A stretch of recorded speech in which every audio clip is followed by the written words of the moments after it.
Hello students, welcome to Haldar academy online platform. আমরা আজ পড়ব ক্লাস 9-এর একটি গল্প, যার নাম হচ্ছে দাম। যে গল্পের লেখক হচ্ছেন নারায়ণ গঙ্গোপাধ্যায়। তোমাদেরকে প্রথমেই বলি, দাম যে শব্দটা, সেই শব্দটা আমরা যে কোনো বস্তু বা কোনো কিছু কেনার অর্থে কিন্তু ব্যবহার করে থাকি। মানে কোনো কিছু যখন আমরা দোকান থেকে কিনতে যাই, তখন কিনতে গিয়ে আমরা কিন্তু দাম শব্দটা ব্যবহার করি। কিন্তু সেই দাম শব্দটাই যখন সম্পর্কের মধ্যে আসে, তখন সেই দাম কি সঠিকভাবে আমরা মেটাতে পারি? মানে সম্পর্কের দাম কি সত্যিই মেটানো যায়? তো সেইটার যে হিসেব নিকেশ বা সেইটার যে গুরুত্ব, দামের যে গুরুত্ব সম্পর্কের ক্ষেত্রে, সেই সম্পর্কেই কিন্তু আজকের আলোচ্যের যে গল্পটি সেইটি। তোমাদেরকে বলে রাখি, নারায়ণ গঙ্গোপাধ্যায় এই যে গল্পটা লিখেছেন, সেই গল্পে একটা সুন্দর শিক্ষক এবং তার ছাত্রের যে সম্পর্ক, যেটা শুধুমাত্র একটা ক্লাসরুমেই বন্দি থাকে না, ক্লাসরুমের বাইরে গিয়েও তাদের মধ্যে যে একটা আত্মিক ভাব গড়ে ওঠে, সেই সম্পর্কই কিন্তু এখানে ফুটিয়ে তুলেছেন লেখক।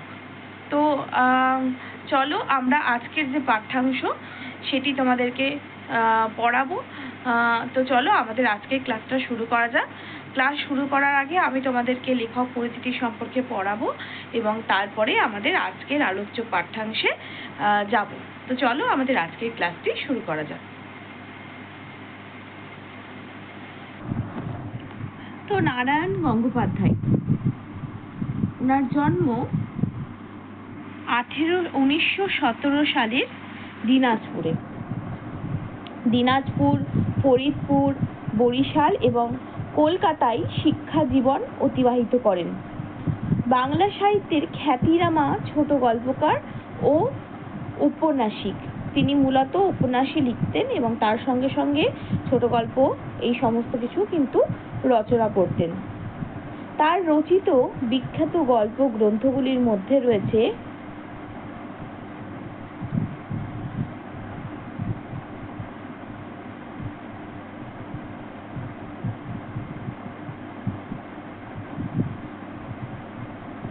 বিতং,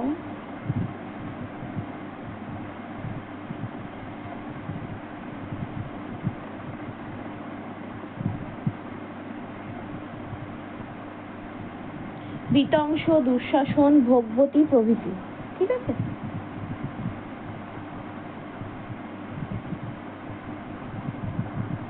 যাই হোক, এখানে লিখতে একটু অসুবিধা হচ্ছে। আমি তোমাদেরকে মুখে বলে দিচ্ছি, যে যে গল্প গ্রন্থগুলি তিনি রচনা করেছিলেন সেইগুলি হচ্ছে বিতংশ, দুঃশাসন এবং ভোগবতী প্রভৃতি। এছাড়াও উপনিবেশ, বৈজ্ঞানিক, শিলালিপি, লাল মাটি, সম্রাট ও শ্রেষ্ঠী, পদসঞ্চার তার রচিত জনপ্রিয় উপন্যাস। শিশু এবং কিশোরদের জন্য তার অন্যতম স্মরণীয় স্মৃতি হচ্ছে টেনিদা চরিত্র। টেনিদার স্রষ্টা হচ্ছেন নারায়ণ গঙ্গোপাধ্যায়। তো চলো আমরা এবার মূল পাঠ্যাংশে চলে যাব। এখানে দেখতেই পাচ্ছি একটা বয়স্ক ভদ্রলোক এবং একটা মাঝবয়সীর একজন ছেলে বা লোককে খুব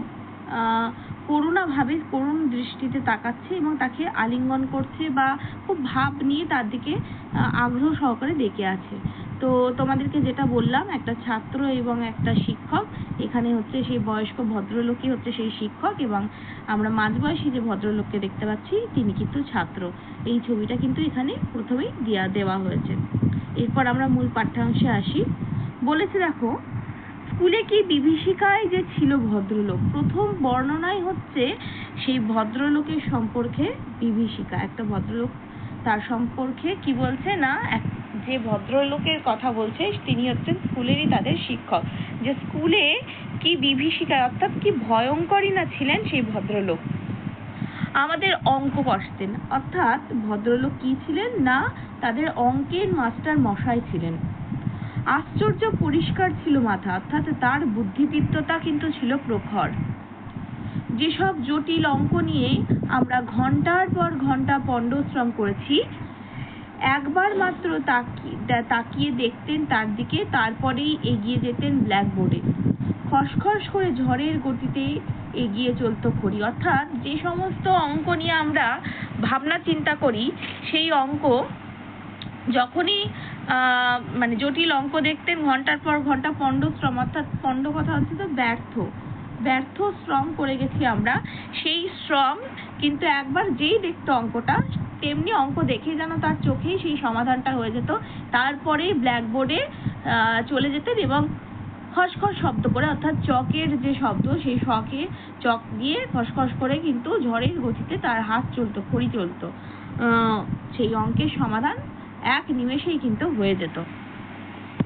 এবার তোমাদেরকে বলি, একদম প্রথমের যে লাইনটা, ঠিক এই প্রথম লাইন থেকে কিন্তু প্রশ্ন দেয় যে স্কুলে কি বিভীষিকায় যে ছিল ভদ্রলোক। 3 নম্বর প্রশ্ন দেয় যে এখানে কার কথা বলা হয়েছে, তিনি কেন বিভীষিকা ছিলেন। তখন কিন্তু তোমাদেরকে বলতে হবে আলোচ্য উদ্ধৃতাংশটি নারায়ণ গঙ্গোপাধ্যায়ের দাম গল্পের কথকের নাম আমরা পরে জানবো। সেই নামটা উল্লেখ করে তোমরা বলবে যে স্কুলের অঙ্কের মাস্টার মশাইয়ের কথা তিনি বলেছেন। অঙ্কের মাস্টার মশাই এতটাই দক্ষ ছিলেন যে খুব জটিল অঙ্ক দিলে তিনি খুব অনায়াসে সেটা সমাধান করে ফেলতেন। তিনি মনে করতেন ছেলে হয়ে অঙ্ক না জানাটা অত্যন্ত কিন্তু লজ্জার। তো এই সমস্ত আমরা দেখবো, আরো কিছু আছে যেগুলো আমরা পরে জানতে পারবো। তো এইগুলো কিন্তু তোমাদেরকে লিখতে হবে। তারপরে দেখো এখানে বলেছে, তারপর থেকে পড়ি, হঠাৎ ঘড়ি ভেঙে গেলে বিরক্ত হয়ে টুকরো দুটো আমাদের দিকে ছুঁড়ে দিয়ে তৎক্ষণাৎ আরেকটা তুলে নিতেন। অর্থাৎ কি, অনেক সময় চক লিখতে লিখতে যদি ভেঙে যায়, অনেক সময় বোর্ডে লিখতে লিখতে, তো ভাঙা টুকরোটা আমাদের দিকে ছুঁড়ে দিতেন, ছাত্রছাত্রীদের দিকে ছুঁড়ে দিতেন এবং তৎক্ষণাৎ আবার চকের যে ছিল, বাক্সটা ছিল, সেখান থেকে আবার একটা নতুন চক তুলে নিতেন এবং তিনি সেটা লিখতে শুরু করতেন। একটু পরেই আমরা রোমাঞ্চিত হয়ে দেখতাম ছবির মতো অঙ্কটা সাজিয়ে দিয়েছেন। এখান থেকেও প্রশ্ন আছে যে ছবির মতো অঙ্কটা সাজিয়ে দিয়েছেন কে, কার কথা বলা হয়েছে, কিভাবে সে ছবির মতো অঙ্ক সাজিয়েছিলেন। 3 নম্বরের প্রশ্ন আসে। তো তখন কিন্তু তোমাদেরকে বলতে হবে গল্প কথকের যে মাস্টার মশাই, অঙ্কের স্কুলের মাস্টার মশাই, তাকে যে কোনো জটিল অঙ্ক দিলেই তিনি তা খুব সহজেই এক নিমেষেই সেটা চোখেই সমাধান করে ফেলতেন এবং তারপর বোর্ডে করে দিয়ে খুব দ্রুত গতির সঙ্গে লিখতেন, সেটা সমাধান করতেন। এবং কখনো কখনো লিখতে লিখতে চক ভেঙে গেলে সেগুলো গল্প কথক এবং তার বন্ধু বান্ধবদের দিকে ছুড়ে দিতেন এবং তারপর নতুন একটা চক নিয়ে বা নতুন একটা খড়ি নিয়ে কিন্তু সে দেখতেন এবং আমরা একটু পরেই তারা কিন্তু রোমাঞ্চিত হয়ে যেত। এই জায়গাটা থেকে প্রশ্ন আসে যে একটু পরেই আমরা রোমাঞ্চিত হয়ে দেখতাম। এখান থেকে অনেক সময় প্রশ্ন আসে যে কি দেখার কথা মানে বলা হয়েছে, এটা কোটেশনটা দিয়ে দেয় এই লাইনটা ধরে যে কি দেখার কথা বলা হয়েছে। তখন তোমাদেরকে বলতে হবে ছোটবেলায় যখন স্কুলের অঙ্কের মাস্টার মশাই জটিল অঙ্কগুলো অনায়াসে ব্ল্যাকবোর্ডে ছবির মতো সাজিয়ে দিতেন, তখন তার ছাত্রছাত্রীরা সেগুলো রোমাঞ্চিত হয়ে দেখতো। এরপরে দেখো কি বলেছে, পৃথিবীতে যত অঙ্ক ছিল সব যেন ওর মুখস্থ, কিংবা মুখস্থ বললেও ঠিক হয় না, মনে হতো আমাদের অদৃশ্য অক্ষরে বোর্ডে আগে থেকেই কষা রয়েছে। অর্থাৎ পৃথিবীর যত মানে বাল্য অবস্থায় কি হয়, যত কঠিনই থাকে না অঙ্ক, মানে হয়তো বড় হয়ে সেটা সোজা লাগে, কিন্তু সেই স্টেজে হয়তো 6 এর অঙ্ক 6 এর কাছে আমাদের কাছে কিন্তু জটিল, যখন আমরা 6 এ পড়ি, ঠিক তখন যখন 7 এ উঠে যায় তখন কিন্তু 6 এর অঙ্কগুলো আমাদের সোজা হয়ে যায়। ঠিক সেরকমই তাদেরও কি হতো না, তাদের মতো পৃথিবীতে যত অঙ্ক ছিল তাকে তো দিলেই সে সমাধান করা যায়। তার মানে পৃথিবীর যত রকমের অঙ্ক আছে সবই হয়তো এই মাস্টারমশাইয়ের মুখস্থ, কিংবা মুখস্থ বললেও ঠিক হয় না, মনে হতো আমাদের অদৃশ্য অক্ষরে বোর্ডে আগে থেকেই কষা রয়েছে। অর্থাৎ আমরা দেখতে পাচ্ছি না, উনি হয়তো আগেই অক্ষরে অক্ষরে লেখা আছে, শুধু সেখানে হাত বোলাচ্ছে। এতটাই নিখুঁতভাবে সে অঙ্ক করতেন যে তার ছাত্রছাত্রীরা সেটা দেখে অত্যন্ত অবাক হয়ে যেত, এত তাড়াতাড়ি এত স্পিডে অঙ্ক করছেন, এত ভারী ভারী অঙ্ক, জটিল অঙ্ক যেন তার কাছে খুবই একটা মানুষের কাছে জল খাওয়ার মতো সহজ হয়ে যায়। ঠিক সেরকম যেন মনে হতো বোর্ডেই কিছু লেখা আছে, শুধু তিনি হাত বুলিয়ে সেগুলো লিখে দিচ্ছেন। অথচ উনি দেখতে পাচ্ছেন ঠিক, আর সঙ্গে সঙ্গে তার উপর খড়ি বুলিয়ে যাচ্ছে, অর্থাৎ আমরা সেগুলো দেখতে পাচ্ছি না, মানে ব্ল্যাকবোর্ডে যেগুলো লেখা আছে কিন্তু উনি দেখতে পাচ্ছেন, উনি ওই লেখার উপরে হাত বোলাচ্ছেন এবং তার সঙ্গে সঙ্গে কি হচ্ছে না অঙ্কের সমাধানও করে যাচ্ছেন। তারপরে বলছে অঙ্কে যারা 100-র মধ্যে 100 পায় ওর ভয়ে তারাই তটস্থ হয়ে থাকতো। মানে আমাদের ক্লাসে যারা তোখর ভালো ভালো ছেলে, প্রত্যেকটা ক্লাসেই আমরা দেখতে পাই কিছু জেনুইন ছেলে থাকে বা মেয়ে থাকে যারা কিন্তু পড়াশোনায় তোখর হয়, যারা কিন্তু রেজাল্ট ভালো করে। তো সেই রকম তাদের ক্লাসেও ছিল যারা অঙ্কতে 100-ই 100 পেত, মানে অঙ্কতে একদম জিনিয়াস বলা চলে। সেই সমস্ত ছেলে মেয়েরাও কিন্তু তার ভয়ে তটস্থ, অর্থাৎ প্রচন্ড ভয়।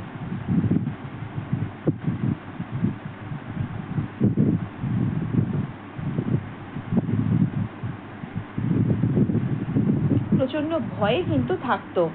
আর আমাদের মতো যেসব অঙ্ক বিশারদের টেনে টুনে কুড়িয়ে উঠতে চাইতো না, তাদের অবস্থা সহজেই কল্পনা করে যেতে পারে। অর্থাৎ বলছে যারা এত তোখর ছিল অঙ্কে তারাই তো তাকে দেখে এত ভয়ে তটস্থ থাকতো, এবং আমরা তো সেই কোন চুলোর ছাড়, অর্থাৎ আমাদের তো ধরাই চলে না অঙ্ক বিশারদদের, অর্থাৎ আমাদের তো মানে যারা ল্যাজে গোবরে অবস্থা, ঠিক তাদের সঙ্গে লেখক নিজেকে তুলনা করেছে যে আমার তো এরকম অবস্থা, আমাদের তো মানে টেনে টুনে যা হোক করে অঙ্কে পাস করতাম, সেই রকম আমরা কুড়িও যা হোক করে উঠতো, তাদের অবস্থা সহজেই কল্পনা করা যেতে পারছে। আমাদের যে অবস্থা কি হতো সেটা খুব সহজেই কল্পনা করা যেতে পারে। অর্থাৎ আমাদের মানে আমরা একবারে সেই ভীতু মানুষ বা ভীতু হয়ে একদম সারাক্ষণ থাকতাম, মানে কখন যে কি হয় বিপদ সেটা কিন্তু তারা বুঝে উঠতে পারতো না।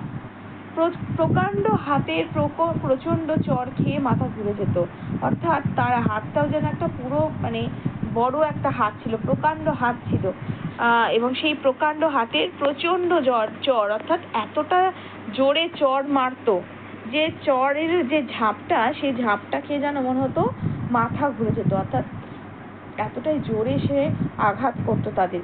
কিন্তু কাঁদবার জোর ছিল না, কিন্তু কাঁদা যাবে না, অর্থাৎ আগেকার দিনে মাস্টার মশাইরা তাদের ছাত্রছাত্রীদেরও কিন্তু নিজেদের সন্তান তুল্য করেই মানুষ করতো।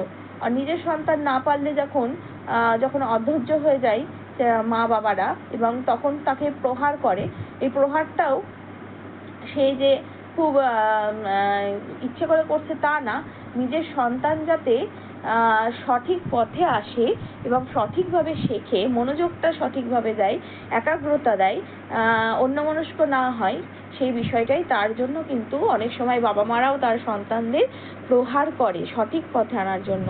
ঠিক সেই যুগেরও ছাত্রছাত্রীরাও কিন্তু সব ছাত্রছাত্রীরা তো একরকম হয় না, যারা একটু হতো তাদেরকে কিন্তু প্রহার করতেন স্যার। প্রহার করতেন কেন না, যাতে তারা সঠিকটা শেখে। এই যে এখনকার যে যুগ, এই যুগের সঙ্গে সেই যুগের যে গল্পের কিন্তু অনেকটা বিস্তর ফারাক দেখা যাবে, কারণ এখনকার যুগে সেই রকম প্রহার করা তো একদমই নিষেধ, তোমার বকাঝকা করাটাও যেন একটা অন্যায় পর্যায়ে চলে যায়, কারণ ছাত্র এবং শিক্ষকের মধ্যে একটা ডিফারেন্স চলে এসছে এখন। কোনোভাবেই মানে শিক্ষক চাইলেও সেই বাধাটা, বা ছাত্ররা যেতে পারলেও শিক্ষকরা কিন্তু সেই জায়গায় আর পৌঁছতে পারছে না, কোনো একটা জায়গায় কিন্তু তাদের থামতে হচ্ছে।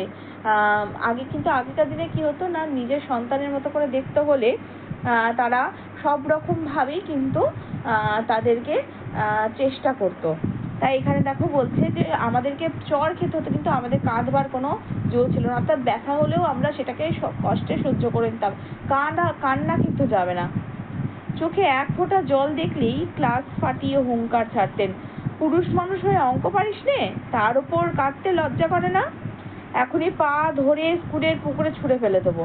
অর্থাৎ দেখো এই কথাটার মধ্যে দিয়ে বোঝা যাচ্ছে যে কতটা প্রকারে শক্ত তিনি ছিলেন, যে কাঁদবার তো জো ছিল না, এবং যদি ভুলবশত কেউ কেঁদেও ফেলতো তাহলে কিন্তু যদি জল দেখতো তাহলে মানে ক্লাসেই কিন্তু হুংকার, অর্থাৎ প্রচন্ড জোরে শব্দ করতো, প্রচন্ড জোরে হুংকারের সঙ্গে চিৎকার করে কিন্তু সে বলতো যে পুরুষ মানুষ হয়ে অঙ্ক পারিস নে, অর্থাৎ পুরুষ মানুষ হয়ে অঙ্ক না পারাটা কিন্তু একটা খুব লজ্জাজনক বিষয়।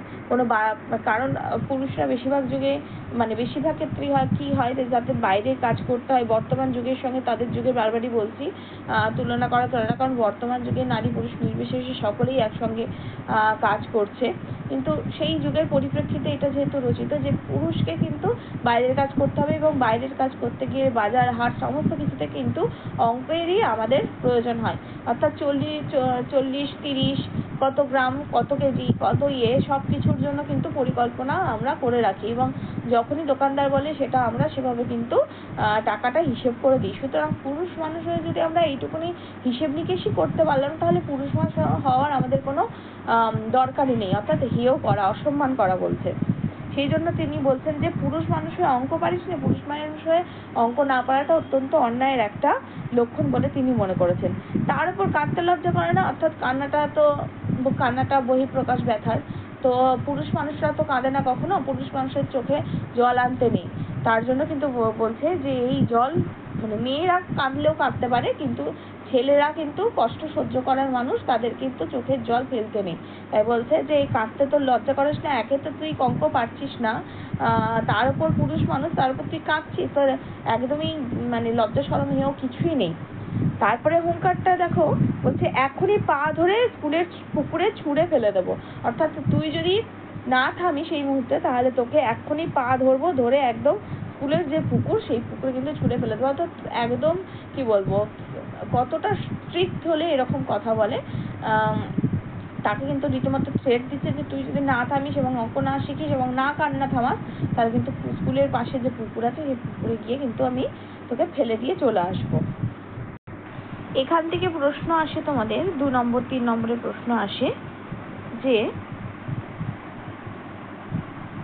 কিন্তু কাঁদবার জো ছিল না। আনুষ্মান 2 নম্বরের প্রশ্নতে এটা দেয় যে কেন কাঁদবার জো ছিল না। তখন তোমাদেরকে বলতে হবে যে চোখে এক ফোঁটা জল দেখতে পেলেই মাস্টার মশাই ছাত্রদের আরো বকতেন। তাই অঙ্ক তো না পারা এবং তার সঙ্গে মাস্টার মশাইয়ের হাতে চড় খেয়ে কাঁদার কোনো জোই ছিল না। এরপরে দেখো,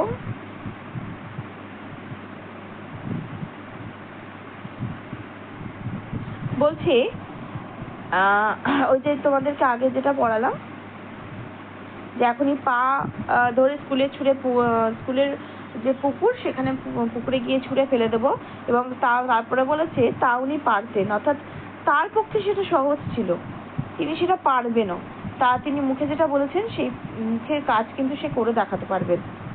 ওর চরের জোর থেকেই আমরা তা আন্দাজ করে নিয়েছিলাম, অর্থাৎ তার চরের যে জোর, তার হাতের যে জোর শক্তি, সেই শক্তি দেখেই কিন্তু আমরা আন্দাজ করে দিয়েছিলাম যে তিনি কিন্তু সেটা পারবেন। পুরুষ মানুষ হয়ে অঙ্ক পারে না এমন অঘটন কল্পনাও করতে পারতেন না মাস্টারমশাই। অর্থাৎ পুরুষেরা অঙ্কে সবসময় তোখর হবে। পুরুষ মানুষদের অঙ্ক না জানাটাই হচ্ছে মহা অন্যায় বা পাপ বলে কিন্তু মাস্টারমশাইয়ের কাছে একটা ধারণা ছিল যে ছেলে মাত্রই কিন্তু তাকে অঙ্কে তোখর হতে হবে, অঙ্ক না জানলে সে ছেলেই হতে পারে না, এরকম একটা ধারণা কিন্তু মাস্টারমশাইয়ের মধ্যে একদম গেঁথে গেছিল। সেই জন্য সেই ধারণা থেকেই কিন্তু তার মাস্টারমশাই সবসময় ভাবতেন যে আমি আমার ছাত্রদের আর কিছু শেখাই, অঙ্কটা শেখাবোই, অঙ্কে যেন তারা কোনোভাবে ফেল না হয়, অঙ্কটা তাদের মধ্যে ঢোকাবোই। এই যে মাস্টারমশাই শেখানোর যে পর, এখান থেকে আমরা বুঝতে পারছি যে তার মধ্যে কত আসল ব্যাপারটা ছিল যে এখনকার সমাজ ব্যবস্থা বা এখনকার যে চিত্র, সেই চিত্রের সঙ্গে এই চিত্র অনেকটা পার্থক্য আছে। কারণ এখন অনেক রকম অসুবিধা আছে, সম্মুখীন হতে হয় শিক্ষকদেরকে, আর শিক্ষকরাও প্রচুর চেষ্টা করে বা অনেক ক্ষেত্রে অনেক রকম সমস্যার সম্মুখীন হতে হয়। কিন্তু তখন কি ছিল, একটা লাইসেন্স ছিল যে খুব অনায়াসেই ছাত্র বা শিক্ষক অনায়াসেই ছাত্রদেরকে যে কোনোভাবেই হোক তা কিন্তু শেখানো, যেহেতু তার কাজ, শেখাতে পারবেন। তো এই বিভিন্ন ধরনের অবলম্বন করেও কিন্তু সে শেখাতে পারেন। এই ধরনের কিন্তু সুযোগ সুবিধা ছিল বলেই শিক্ষকরাও কিন্তু ছাত্রছাত্রী সেই যুগে তৈরি করেছে। বলতেন, প্লেটোর দোরগোড়ায় কি লেখা আছে জানিস? যে অঙ্ক জানে না এখানে তার প্রবেশ নিষেধ। স্বর্গের দরজাতেও ঠিক ওর কথাই লেখা রয়েছে, যদি সেখানে যেতে চাস তাহলে। অর্থাৎ এখানে যে কথাটা এখানে বলা হয়েছে, এখান থেকে মানে ভীষণ ইম্পর্টেন্ট এটা। এখান থেকে কিন্তু প্রশ্ন আসে তোমাদের 3 নম্বরের বা 5 নম্বরে, যে প্লেটোর দোরগোড়ায় কি লেখা ছিল জানিস? অর্থাৎ প্লেটো বিখ্যাত দার্শনিক প্লেটো, তিনি একজন গণিতজ্ঞ ছিলেন এবং গ্রিস দেশের একজন দার্শনিক ছিলেন। তিনি ছিলেন বিখ্যাত সক্রেটিসের নাম শুনেছি আমরা।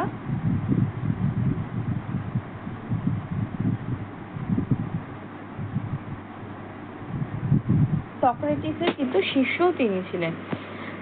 তো প্লেটোর যে দোরগোড়া অর্থাৎ দরজাতে কি লেখা ছিল জানিস? তাদেরকে অঙ্কটার বিষয়ে আরো বেশি জোর দেওয়ার জন্য কিন্তু বলছে যে তার দরজাতে লেখা ছিল যারা অঙ্ক জানে না এখানে তাদের প্রবেশ নিষেধ। অর্থাৎ যে যারা অঙ্ক জানে না তাদের এখানে প্রবেশ নিষেধ, অর্থাৎ কোনোভাবেই তাদেরকে ঢোকানো যাবে না, কোনো লাইসেন্সই পাবে না।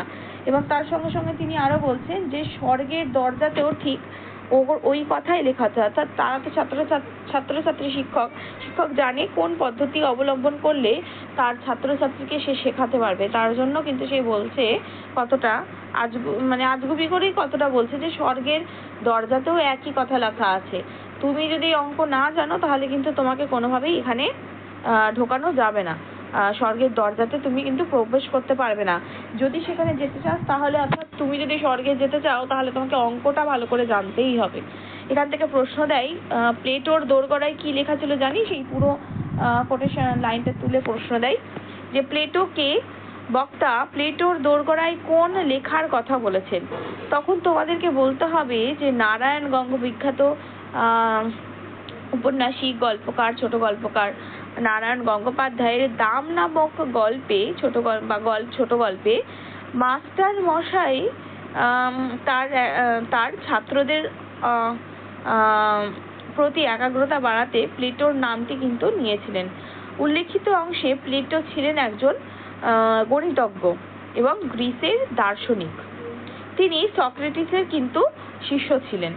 এবং দ্বিতীয় যে প্রশ্নের ভাগটা রয়েছে যে প্লেটোর দোরগোড়ায় কোন লেখার কথা এখানে বলা হয়েছে, তখন তোমাদেরকে বলতে হবে যে অঙ্কের মাস্টার মশাই তিনি বলেছিলেন যে প্লেটোর বাড়ির যে দোরগোড়ায় যে দরজা আছে দোরগোড়ায়, অর্থাৎ ঢুকতেই কি লেখা ছিল না, যারা অঙ্ক জানে না, যে সমস্ত মানুষরা কাঁচা অঙ্ক একদম শেখেনি তাদের কিন্তু এখানে প্রবেশ নিষেধ, তারা বাড়িতে আর ঢুকতে পারবে না, অঙ্ক জানাটা তার বাড়িতে প্রবেশের জন্য বাঞ্ছনীয়। এই বিষয়টিতে আরো জোর দেওয়ার জন্য তিনি তার ছাত্রছাত্রীদের বলেন যে স্বর্গের দরজাতে নাকি এই একই কথা লেখা আছে। তো তোমাদের আজকের যে ক্লাসটা আমি এখানেই শেষ করলাম, পরবর্তী অংশটুকুনি আমরা পরের ক্লাসে পড়বো।